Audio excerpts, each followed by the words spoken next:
छ बाटो कि त रवि जस्तै हामीलाई पनि थुनिदिनुहोस् सर कि थुनिदिनुहोस् कि त थुनिदिनुहोस् न सर ल दर्शकबिन रवि लामेछाने राष्ट्रिय स्वतन्त्र पार्टीका सभापति रवि लामेछाने अहिले पक्राउ परेका छन् यस विषयमा हामी रिपोर्टिङ गर्न आएका छौँ र यो बाटो हेर्नुहोस् बाटो पुरै खाली छ यस विषयमा रिपोर्टिङ गर्न पाउने कि नपाउने एउटा स्वतन्त्र पत्रकारिता गरिरहँदा यो अवस्था छ सरकारले नै हामीलाई सूचना विभागको कार्ड के को लागि दिएको छ सरकारले जुन कार्ड दिएको छ यो कार्डको के महत्त्व छ यदि कुनै रिपोर्टिङ गर्नु पर्यो भने हामी अन्य यो बाटोमा कसैलाई डिस्टर्ब गर्दैनौँ तर जुन किसिमले प्रहरी साथीहरूलाई अनुरोध छ तपाईहरू रुँदाखेरि म नै हो त्यो पत्रकार जसले तपाईहरूको आँसु देखाउँछ तपाईहरू हामीसँग यस्तो नगरिदिनुहोस् किनभने जनताले बुझ्न चाहिरहेको अवस्था छ जनताले देख्न चाहिरहेको अवस्था छ कि आज के भएको यस विषयमा हामी जिल्ला प्रहरी परिसर काठमाडौँमा आइपुगेका छौँ र आज म जानकारी गराउँ केही बेर अगाडि मात्रै सामाजिक सञ्जालहरूमा व्यापक हामीले के देख्यौँ भने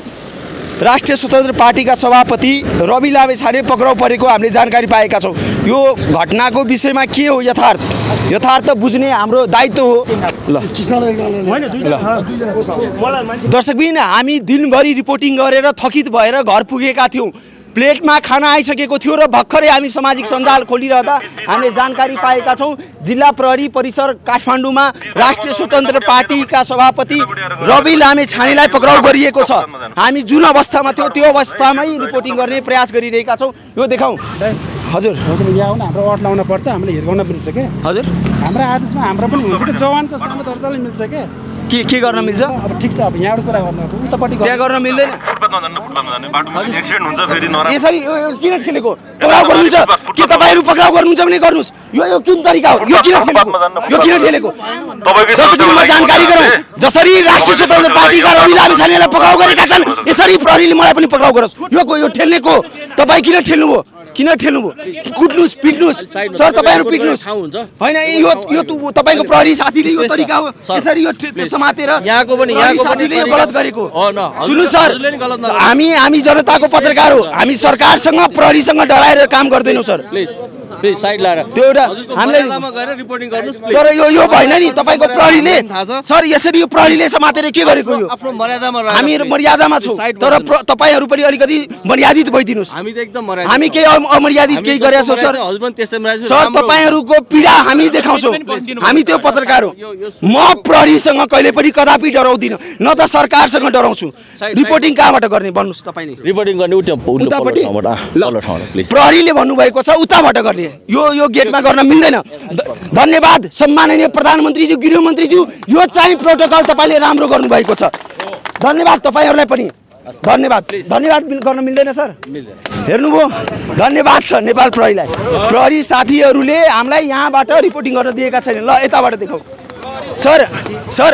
सर अलिकति एउटा कुरा भनिदिनुस् म गइहाल्छु उतापट्टि रवि लामेछानेलाई कुन गर्ने मान्छे हैन हामी ड्युटी गर्न मान्छे हो तपाईहरु भन्न मिल्दैन हामी ड्युटी गर्ने मान्छे हो हामी जे ड्युटी त्यही मात्र रवि लामेछानेलाई कुन केसमा कुन मुद्दामा किन ल्याइएको छ त्यो थाहा भएन अब यो अवस्था हो यो अवस्थामा हामी रिपोर्टिङ अब हेर्नुस् रोडको उतापट्टि ठाउँ छैन यो देखाऊ यहाँ कहाँबाट रोडबाट गर्ने भोलि गएर कुनै दुर्घटना भयो तपाईहरु उता गइदिनुस् न तपाईहरु उता गइदिनुस् हैन एकछिन खै डीएसपीले एउटा अन्तिम इच्छा के हो भनेको भिडियो यहाँ मसँग छ खै लानको लागि अघि म ल एकचोटी सुन्नु तपाई घरमै हुनुहुन्थ्यो म घरमै सुरुवातदेखि यहाँ पक्रापुर्जी के अरे अदालतले अब के अरे उसमा पठाइदिनुस् भनेर भनिसकेपछि हामी तुरुन्त रवि दाइको घरमा पुगेथ्यौँ र पुरै हामी जाँदा एकचोटी सुनौँ त हामी जाँदा हामी पुरै त्यो कम्पाउन्ड खाली थियो सडक जाम नगरौँ फेरि अर्को मुद्दा हामीलाई लगाइदिन्छ यहाँ नगरौँ यहाँ दर्शकबिनमा जानकारी गरौँ सडकमा प्रहरीले पठाएको छ तर कुनै दुर्घटना भयो भने यही पत्रकारको कारण दुर्घटना भयो भनेर हामी माथि पनि मुद्दा लगाउन बेर छैन मलाई यो भिडियो देखाउनुस् त हैन पुरै आतंककारी छैनमा पत्र सत्र केही नलेखिकन त्यस्तो नि हुन्छ हो वासब गुरुहरुले तपाईहरुलाई हैन तपाईहरुको इच्छा त्यसलाई कानुनी अधिकारको कुरा गर्ने नि त यसो छ भित्र नआएको मान्छे त्यो कानुन बमजीले हामी तल उसमा जाउँ देख्न सबै हामी डकुमेन्ट सबै रेडी गरिसकेको छ सर हामी त अब रिक्वेस्ट गर्दा तपाईहरु जान्छु भनेर आफैले नै चाहिँ गरिया भएर चाहिँ हामीले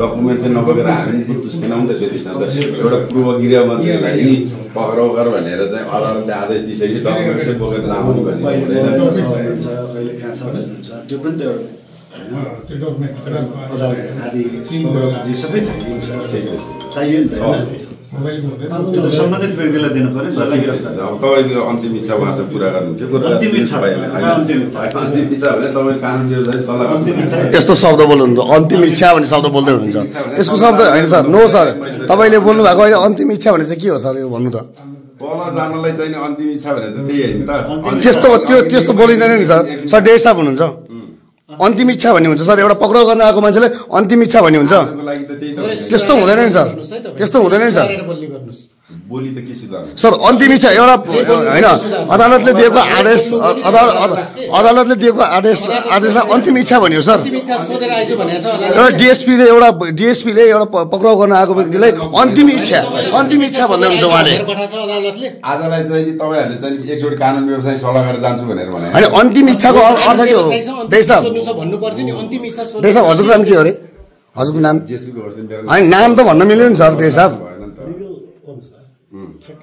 नाम मात्रै होइन तपाईँको आइडी पनि हेर्ने अधिकार हुन्छ हाम्रो जसकै नाम होइन तपाईँको आइडी हेर्ने नै अधिकार हुन्छ अन्तिम इच्छा पढ्न सर अन्तिम इच्छाको अर्थ के हो अदालतको आदेशमा सरकारी वकिलले पठाएको पक्राउ पुर्जी चाहिन्छ त्यो त चाहियो अनि त्यो पनि चाहियो ठिक छ उहाँले दिन्छ अन्तिम इच्छा भने चाहिँ के हो सर अहिले हजुरले अन्तिम इच्छा सर हजुरले अहिले भर्खर तपाईँको अन्तिम इच्छा के भन्नुभयो नि सर त्यो पनि बोल्ने तरिका हो सर तपाईँ डेस साहब जस्तो मान्छे वकिलसँग कुरा गरेर जान्छु भनेर भन्नु होइन हजुरको अन्तिम इच्छाको शब्द त्यही हो आजलाई चाहिँ नि ठिकै छ त यहाँ चाहिँ हामीसँग जानलाई त्यही कुरा गर्नुभएको भने होइन र सर यहाँ हाम्रो सभापतिज्यूलाई तपाईँहरूले पक्राउ गरेर आउँदै हुन्छ अन्तिम इच्छा भनेको के हो त सर त्यो सर नबटार्नु भन्ने कुरै होइन नि सर ल यो भिडियो बन्द हामी जब घरमा पुग्यौँ र पुलिसले पुरै घर घेरेको थियो घर घेरिसकेपछि पुलिसले पुरै आतङ्क पारिसकेमा पुरै हामीहरूलाई लडाएर माथि चढ्यो हामीले पुरै भिडियो कैद गरेका छौँ र एकचोटि त्यो भिडियो कैद गरेका छौँ पब्लिकको अगाडि म यो उहाँ राष्ट्रिय स्वतन्त्र पार्टीका सभापति रवि लामेछानेकै घरमा हुनुहुन्थ्यो ल यो दृश्य यहाँ राम्रोसँग सुन्नु होला उहाँले अन्तिम इच्छा के हो अन्तिम इच्छा के हो सुन भन्नुभएको छ क्यामेराहरु त्यसरी नगर्नुस् कि तपाईँहरूले नै लिनु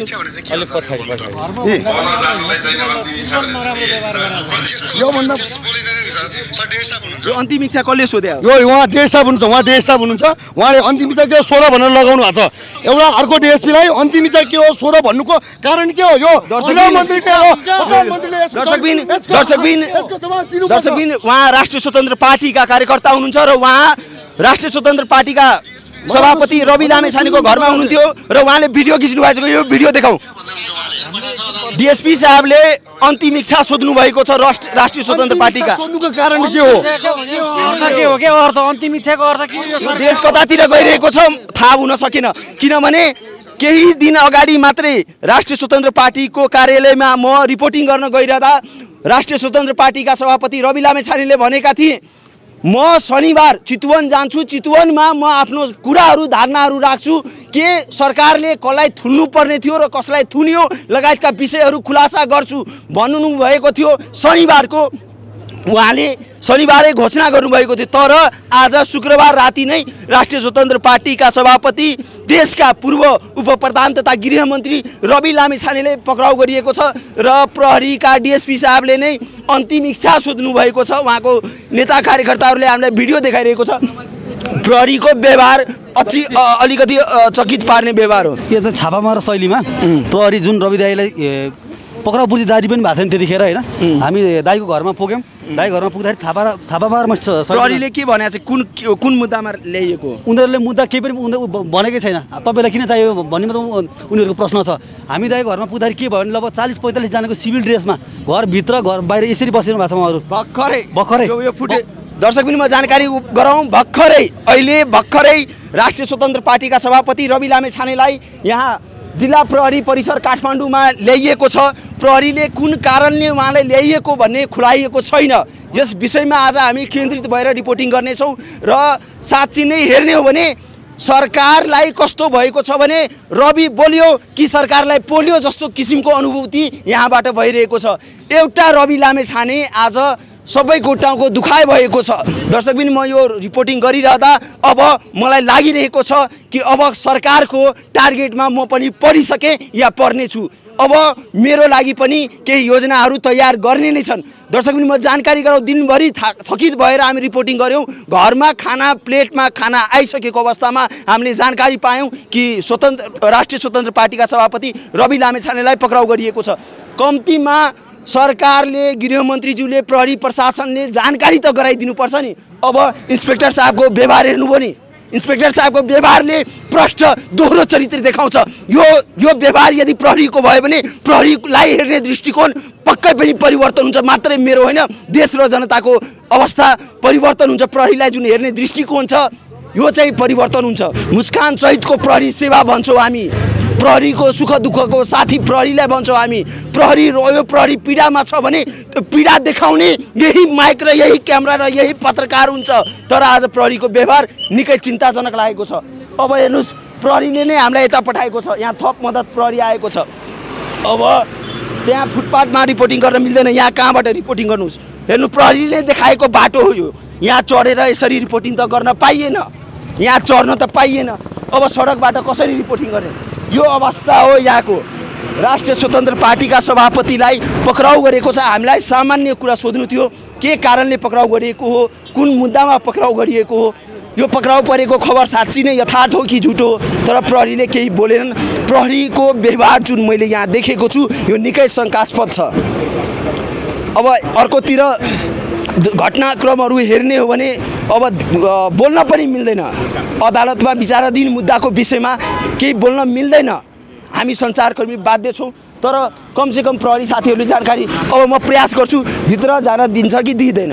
यदि जान दियो भने म भित्र प्रवक्ताज्यू अथवा कोही हुनुहुन्छ आधिकारिक व्यक्ति उहाँलाई सोध्छु। यदि जान दिएन भने त्यो पनि म देखाउँछु। एकछिन, भेपर लाइट कोसँग छ यहाँ? भेपर लाइट कोसँग छ? भेपर लाइट लाउँदा खोइ सर, कनि भेपर लाइट दिनु हो? मेरो पनि छ कि नै लागेको छ। ल अब ल सर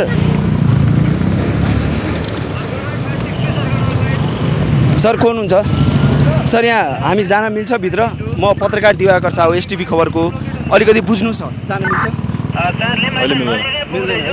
मलाई यति सुन्नु थियो, किनभने मलाई थाहा थियो प्रहरीले जान मिल्दैन भन्नुहुन्छ र यो कार्ड म हातमा लिएर आएको थिएँ। यो जवाफ मलाई थाहा थियो, यद्यपि तपाईँहरूलाई पुष्टि गर्नलाई मात्रै म सोधेको। प्रहरीको जवाफ मलाई थाहा थियो, मात्रै प्रश्न गरिदिएको। प्रहरीले के जवाफ दिन्छ यो समयमा त्यो मलाई थाहा हुँदाहुँदै पनि मैले मात्रै पुष्टि गरेको तपाईँहरूको अगाडिमा कि प्रहरी। अब धेरै बेर यहाँ रिपोर्टिङ गर्यो भने कति बेला हाम्रो क्यामेरा खोसिन्छ, हामीलाई बिच रिपोर्टिङबाट नियन्त्रणमा लिइन्छ अथवा कुनै झुटा मुद्दा लगाइन्छ, सरकारद्वारा फसाइन्छ भन्ने चिन्ता लागेको छ। यो सबै भनिरहँदा फेरि म कसैको पक्ष अथवा कसैको विपक्ष लिएको होइन, तर यथार्थ देखाउनु पर्यो नि। एउटा पार्टीको सभापति पक्राउ परेपछि हामी रिपोर्टिङ गर्न जाने कि नजाने? जब रिपोर्टिङमा फिल्डमा गइसकेपछि प्रहरीको यही व्यवहार हो। अब हेर्नुहोस्, यहाँको लाइट पनि यहाँ अँध्यारो छ। जिल्ला प्रहरी परिसर काठमाडौँको लाइट अँध्यारो छ। केही बेरमा हाम्रो भेपरले पनि काम गर्न छोडिसक्छ। त्यो अवस्थामा कहाँ अँध्यारोमा रिपोर्टिङ गर्ने? अब जे हुन्छ त्यो भोलि थाहा नै हुन्छ, तर यो तरिका चाहिँ अलिकति सही भएको छैन। तरिका अलिकति सही भएन, यो भन्न चाहन्छु। म धेरै सम्मान गर्छु ड्युटीमा खटिने प्रहरीहरूको, किनभने उहाँहरू अहोरात्र हामी नेपाली दाजुभाइ दिदीबहिनीको सुरक्षामा खट्नुहुन्छ। तर प्रहरीको यो व्यवहार देखेपछि म आफै दोधारमा पर्छु। यो कस्तो चरित्र प्रहरीको? आखिर उहाँले यति मात्रै भनिदियोस्, कोही एकजना मान्छे बाहिर आएर त भन्न सक्छ नि कि यो कारणले पक्राउ गरिएको हो, ल तपाईँहरू जानुहोस् बिहान आउनुहोस् भन्न सकिन्छ नि। भोलि राष्ट्रिय स्वतन्त्र पार्टीका सभापति रवि लामेछाने चितवनबाट चितवनका जनताहरूको माझमा गएर आफ्ना कुराहरू राख्ने, आफ्ना धारणाहरू राख्ने समय तय गरिएको थियो। तर आज शुक्रबारै राति उहाँलाई किन पक्राउ गरियो घरबाट? र यतिसम्म कि उहाँका समर्थकहरू, उहाँका पार्टीका नेता कार्यकर्ताहरूले भन्दै हुनुहुन्छ कि वहाँ आफ्नो कारणले, मतलब अब उहाँहरूको डिएसपी साहबले अन्तिम इच्छा सोध्नु भएको छ, के कुराहरू आइरहेको छ। अब यहाँ देखाउँ, यहाँ हाम्रो गाडी रोक्न मिलेन, तर प्रहरीको वान टर्न रोक्न मिल्यो, प्रहरीको अन्य प्रहरीको गाडीहरू रोक्न मिल्यो। हाम्रो गाडी पार्किङ गर्न मिल्दैन, अनि कहाँ गर्ने पार्किङ? उहाँ भन्नुहुन्छ सुन्दारामा गएर। तपाईँ कल्पना गर्नुहोस्, जिल्ला प्रहरी परिसर काठमाडौँ यहाँ छ, पार्किङ सुन्दारामा गर्ने। म त भन्छु सरकार मलाई भन्नुहोस् बरु पार्किङ यहाँ नगर्ने, पार्किङ मेरो जिल्ला, मेरो घर हो सप्तरी, म त्यहाँ गएर पार्किङ गर्दा हुँदैन? त्यहाँबाट आएर रिपोर्टिङ गर्ने? यो कस्तो किसिमको यो सञ्चार? हामी आफूलाई देशको चौथो स्तम्भ भन्छौँ, यो कस्तो स्तम्भ हो? हामी आफैसँग प्रश्न गरिरहेका छौँ। स्वतन्त्रतापूर्वक हामी रिपोर्टिङ किन गर्न मिल्दैन? हामी निष्पक्ष रूपमा पत्रकारिता गरिरहँदा सबैको टाउको दुखाइ किन हुन्छौँ हामी? यो प्रश्नहरू आज सोध्ने कि नसोध्ने? सम्माननीय प्रधानमन्त्री केपी शर्मा ओलीज्यू तपाईँको सम्मान गर्छु म, तर यो तरिकाले यस्तो व्यवहारले तपाईँमाथि प्रश्न सोध्ने कि नसोध्ने, तपाईँमाथि प्रश्न उठ्छ कि उठ्दैन। अब हेर्नुहोस्, यहाँ अँध्यारो भइरहेको अवस्था छ, यो दृश्यहरू देखाउँ। पार्टीका नेता कार्यकर्ताहरू यहाँ आइरहेको अवस्था छ, तर जुन किसिमले राष्ट्रिय स्वतन्त्र पार्टीका सभापति रवि लामेछानेमाथि जुन व्यवहार प्रहरीको जुन राज्यको जुन दृष्टिकोण छ यो चाहिँ पक्कै पनि शङ्कास्पद छ। यसमा यो जुन चरित्र हामी देखिरहेका छौँ यो चरित्रमाथि प्रश्न उठाउने कि नउठाउने। अब प्रहरीको गाडी आयो, ल प्रहरीको गाडी आएको छ, उहाँलाई जान दिउँ, फेरि हामीलाई अर्को प्रहरीको गाडी छेक्यो भनेर मुद्दा लगाउन बेर छैन उहाँहरूको। प्रहरीको काम कारबाहीमा यो पत्रकारले बाधा पुर्यायो भन्न बेर छैन, तर म डराउँदिनँ, कदापि डराउँदिनँ, यो जुनीमा त डराउँदिनँ। अब अर्को जुनीको थाहा भएन, धेरै भयो भने पक्राउ गर्न सकिन्छ, मलाई धेरै भयो भने हत्या हुनसक्छ, मेरो कुनै योजनामा फसाउन सकिन्छ, त्योभन्दा बढी हुन सक्दैन र त्यो सबैको लागि म तयार छु। त्यही भएर यो माइक र यो क्यामेरा लिएर जहाँ पनि पुग्दछु। यो अवस्था देखाउँ। हामी चाहिँ खास रवि दाईलाई उहाँहरूले जसरी एउटा अपराधीलाई चाहिँ किडन्यापिङ शैलीमा समाते जसरी समाउनु भयो, उहाँको कपडाहरूसम्म प्याक गर्न दिएको थिएन। त्यो अवस्थामा हामीले चाहिँ दाईलाई अगाडिको गाडी र हामीले पछाडिको गाडीमा चाहिँ त्यो कपडाहरू म्यानेज गरेर लिएर आइरहेका थियौँ। हामीले प्रहरीलाई कुनै पनि प्रकारको बाधा अर्चना चाहिँ दिने हिसाब किताबले हामी आएका थिएनौँ। हामी प्रहरीलाई सघाउने हिसाब किताबले एकदमै स्वतस्फूर्त रूपमा रवि दाईलाई प्रहरी सँगसँगै हामी स्कटिङमा आइरहेका थियौँ। तर मैले मोबाइल चाहिँ लाइभ गरिराखेको थिएँ। जसरी यो मोबाइल कहाँ छ अहिले? मोबाइल त अहिले पछि दिनुभयो, मैले धेरै रिक्वेस्ट गरेपछि। अनि यो तपाईँको यताबाट यो वान वेको प्रहरीको चेकिङ रहेछ, त्यहाँबाट चाहिँ नि रवि दाईको गाडी छिराइसकेपछि हामीले पनि आग्रह गऱ्यौँ नियम लाग्ने हो भने प्रहरीलाई नै लाग्नु पर्यो, सर्वसाधारणलाई पनि लाग्नु पर्यो। प्रहरीलाई चाहिँ नियम नलाग्ने, हामीलाई चाहिँ नियम लाग्ने किन भनेर हामीले त्यहाँ चाहिँ प्रश्न गर्दै गर्दा चाहिँ हामीलाई चाहिँ 81 आएर चाहिँ उहाँहरूले चाहिँ हात छोड्नुभयो, भाटा छोड्नुभयो र हाम्रा केही साथीहरूलाई समाएर पनि लिएर जानुभएको छ। एकदम अमानवीय चाहिँ नि व्यवहार गर्नुभयो उहाँहरूले। दर्शकबिन म जानकारी गराउँ, तपाईँसँग म फेरि कुरा गर्छु। दर्शकबिन जति बेला रवि लामेछाने गृहमन्त्री हुनुहुन्थ्यो, गृह मन्त्रालयमा एउटा जिम्मा उहाँले पनि पाउनुभएको थियो। उहाँ हुनुहुन्छ आशिष थापा, राष्ट्रिय स्वतन्त्र पार्टीका कार्यकर्ता हुनुहुन्छ, उहाँसँग संक्षिप्त कुराकानी गर्छु। प्रहरीले केही जानकारी गराएन, के कारणले पक्राउ गरियो? जब हामी अदालतले फैसला दियो रवि लामेछानेलाई थुनामा राख्नु भनेर, त्यसपछि हामी रवि सरको घरमा पुग्यौँ। रवि सरको घरमा पुग्दाखेरि 2 घण्टा पछिसम्म पुलिसले न पक्रापुर्ची लिएर आएको छ न अदालतको आदेश लिएर आएको छ। 2 घण्टासम्म त्यही अल्मलियो पुलिसहरूले पुरै आतङ्कवादी शैलीमा घरभित्र छिरेछन्। अनि जुन तरिकाले हामीले पक्रापुर्ची त दिनुहोस्, अदालतको आदेश त दिनुहोस् भन्दा पनि उहाँले 2 घण्टासम्म नदिएको अवस्था छ। त्यति त्योभन्दा अगाडिदेखि नै पुलिसहरूले हामीलाई धरपकड गरेर पक्रापुर्ची भएको छ। अदालतबाट पक्रापुर्ची जब पुलिसहरू त्यहाँ अपराध महाशाखाको टोली जब घरमा निवासमा पुगेको थियो 2 घण्टा पछि लिएर पुऱ्यायो। यिनीहरूलाई के छ भने रवि लामेछानेलाई कतिखेर आदेश गरेर पक्रापुर्ची या अदालतको आदेश चाहिँदैन, पुलिस चाहिँ घरमा पुग्नु पर्यो भने यिनीहरूको मेन टार्गेट हो। त्यो भएर यिनीहरू त्यो तरिकाले घरमा पुगेका रहेछन्। अपराध महाशाखा काठमाडौँ अपराध महाशाखाका डिएसपीले बकैदा भन्नुभएको छ। मेरो मोबाइलमा पुरै भिडियो रेकर्ड छ। मोबाइल हामीलाई मेरो नम्बरमा प्लिज अनुरोध छ पठाइदिनुहोस्। मैले त्यो भिडियो पनि पठाइदिन्छु, अगाडि राख्छु, पब्लिकको अगाडि म राख्नै पर्ने हुन्छ। यो अन्तिम इच्छा जुन यो रवि लामेछानेलाई पक्राउ गरेर साउन्ड बढाउनु त। ल पक्नुहोस्, म यो यही रिपोर्टमै म देखाउँछु। यहाँ दिनुहोस् त। ल एकचोटि देखाइदिनुहोस् त। त्यो सबैभन्दा पहिला कुरो के भने अन्तिम इच्छा भनेको के हो? त्यो शब्द बोल्ने हो कि होइन?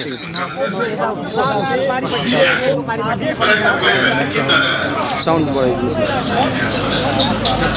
एकचोटि। यो क्यामेरामा यो भिडियो देखाइदिनुहोस् सबैजनालाई।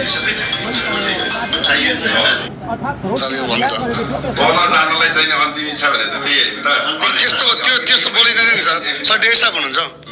अन्तिम इच्छा भन्ने हुन्छ सर, एउटा पक्राउ गर्न आएको मान्छेले अन्तिम इच्छा भन्ने हुन्छ। त्यस्तो हुँदैन नि सर, त्यस्तो हुँदैन नि सर। जबरजस्ती गर्नु किन हुँदैन? अन्तिम इच्छा भनेर जबरजस्ती गरेर यो भिडियोमा तपाईँलाई दिन्छु। उहाँ डेढ साहब हुनुहुन्छ, अपराध महाशाखाको डेढ साहब हुनुहुन्छ। अन्तिम इच्छा के हो सोध त्यसलाई भनेर पठाउनु भएको छ। यो भन्नुको मतलब के हो त भने एउटा अपराध महाशाखाबाट प्रहरीले हामीलाई रिपोर्टिङ गर्न भन्नुभएको थियो, तर प्रहरीले हेर्नुहोस् अब प्रहरीले हामीलाई के घेरा हालेको हो कि पक्राउ गर्छ कि के हो अलिकति प्रहरीहरूको अलिकति हेरौँ त के हो यो प्रहरी चारैतिरबाट घेरा हालेको हो कि हामीलाई पनि नियन्त्रणमा लिने हो कि बाघदेखि स्याल डराएको हो अरु केही पनि हैन यो अवस्था देखाउँ प्रहरीले हामीलाई रिपोर्टिङ गर्न भने यो ठाउँमा तर अब यतापट्टि यो दृश्य देखाउँ भेपर साथीहरू भेपर बालौँ त है भेपर बालौँ अब विश्वास लाग्दैन अलिकति भेपर बालौँ यो यहाँको अवस्थाको बारेमा अलिकति यो दृश्य देखाइदिएको छ दर्शकबिन घटना के हो यस विषयमा सम्भवतः हामी जानकारी लिनेछौँ र आज हामी जिल्ला प्रहरी परिसर काठमाडौँको अगाडि आएका छौँ जहाँ चाहिँ राष्ट्रिय स्वतन्त्र पार्टीका सभापति देशका उपप्रधान तथा गृहमन्त्री पूर्व उपप्रधान तथा गृहमन्त्री रवि लामेछाने पक्राउ गरिएको हामीले जानकारी पाएका छौँ सम्पूर्ण आमा बुवा दाजुभाइ दिदीबहिनीहरू मेरो घरमा प्रहरी आएको छ मैले समाचारबाट उच्च अदालतको आदेशबारे थाहा त पाएँ तर बिना कुनै कागज अहिले यतिखेरसम्म मलाई केही पुर्जी पनि दिएको छैन कागज पनि दिएको छैन मेरो घरभित्र आएर बेडरुमभित्र आउनुभएको छ मैले सार्वजनिक पनि गरिसकेको छु अब यसरी तैनाथ उताबाट आदेशभन्दा पहिले तैनाथ हुने यो सबै चिजले एउटा ठूलो आशंका सृजना गरेको छ मैले सम्मानित अदालतको आदेशलाई सधैँ मानेकै छु कानूनलाई मानेकै छु म पहिला पनि आफै उपस्थित हुन गएको हुँ अहिले पनि सार्वजनिक गरेकै छु तर यो राज्य आतंक यो धरपकड ममाथि के कारणले भइरहेको छ मैले बुझ्न सकेको छैन भोलिको चितवनको कार्यक्रमलाई निरन्तरता दिनु होला मलाई लागेको थियो म केही कुरा भन्छु भनेर तर जुन तरिकाले अहिले यो सामान्य अभ्यासभन्दा पर गएर जबरजस्ती गर्ने कोसिस बिना कागजपत्र छ होला ल्याउनु पनि हुन्छ होला ल्याउन सकिने पनि थियो त्यो लिएर आएर लैजान सकिन्थ्यो भोलि ल्याउन सकिन्थ्यो घरै पनि अझै कागज बोकीवरी प्रक्रिया मेरो लागि कुनै प्रक्रिया पूरा गर्न मानेको छैन आतंकित बनाएर घरभित्र प्रहरी छिरेको छ म यसै पनि गिरफ्तारी दिन्छु भनेर बसेकै छु जे होस् आम नागरिकले सब चिज हेरिरहेका छन् भन्ने मलाई विश्वास छ न्यायको लडाई म एक थोपा रगत रहुन्जेल लडिरहन्छु यहाँले साथ दिनुहुनेछ भन्ने विश्वास मैले लिएको छु मैले कुनै गल्ती गरेको पनि छैन कुनै अपराध गरेको पनि छैन तर संसारकै सबैभन्दा ठूलो अपराधीलाई जस्तो ममाथि गरिएको यो व्यवहार आम जनताले हेरिरहेका छन् भन्ने मैले विश्वास लिएको छु म धेरै केही भन्दिनँ म सम्मानित अदालतप्रति अझै पनि आशा र भरोसा राखेर कानूनी प्रक्रियामा सघाउनको लागि परिरहेको छु यो दुनियाँका जति पनि न्यायालयका ढोकाहरू छन् ती सबै ढोका ढकढक्याउँछु आफ्नो न्यायको लागि र मलाई थाहा छ यहाँहरूले सबै कुराको साक्षी बसेर हेरिरहनु भएको छ होला भन्ने मैले विश्वास लिएको छु म यति जानकारी मैले दिनु उपयुक्त ठानेर मैले यो भिडियो रेकर्ड गराएको छु चितवनमा जति पनि मेरा आदरणीय मतदाता आमा बुवा दाजुभाइ दिदीबहिनीहरू हुनुहुन्छ भोलिको कार्यक्रम नरोक्नु होला अन्य साथीहरू आउनुहुन्छ उहाँहरूले कुराकानी गर्नुहुनेछ निरन्तर चलिरहन्छ मलाई यिनीहरूले हत्या नै गरेछन् भने पनि नेपाली मतपत्रमा घण्टी चुनाव चिन्ह बसेको छ मलाई आशा छ यो एउटा आशा र भरोसाको आवाज हामीले बुलन्द पारिसकेका छौं निरन्तरता प्रदान गर्नु होला म कानुनी लडाईमा छु